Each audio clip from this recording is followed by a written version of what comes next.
So, yo, what up guys? So, bago ang lahat, ito pala yung mobs farm na gagawin natin.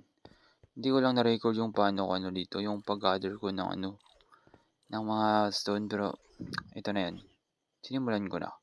At yung pagsimula ko, hindi ko rin na-record. Kaya, ito na lang. Shish. And yeah, inabutan ako ng dilim dito sa pag-build nito natin. Kaya naglagay ako ng torch dito kasi baka may mag-spawn pa ng mga So, ito naman. Sa wakas natapos na natin. Hindi natin pinatagal, pre. Siguro wala lang. Yan yung pinatagal yan, oh. Nandito tayo sa pinakataas. Hindi natin pinatagal yan. Kasi matagal-tagal yung kasi napakano yung paglalagay ng trapdoors eh. Kaya ito, direct na agad.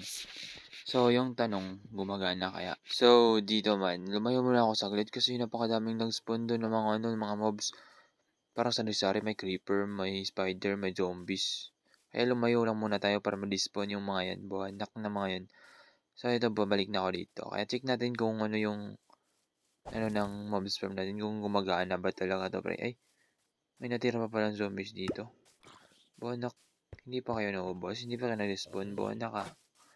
Ito kasi, nakalimutan ko maglagay ng dirt kasi dito sa baba. Kaya yan, may zombies. Ikaw, bro. Patay ka. Ba't parang wala? Ba't parang walang nalalaglag dito, pre? Gagana kaya to? Gagana kaya? Ano to?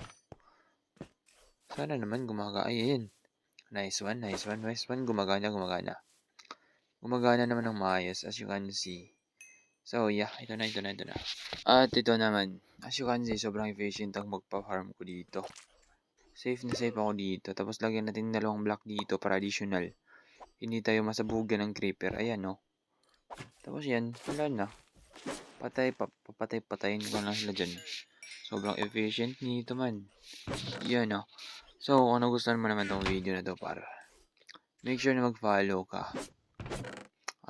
Yun, like mo na din, pre. At abangan mo natin next video. Kasi doon sa next video, doon na talaga magsisimula yung journey natin dito sa ating base.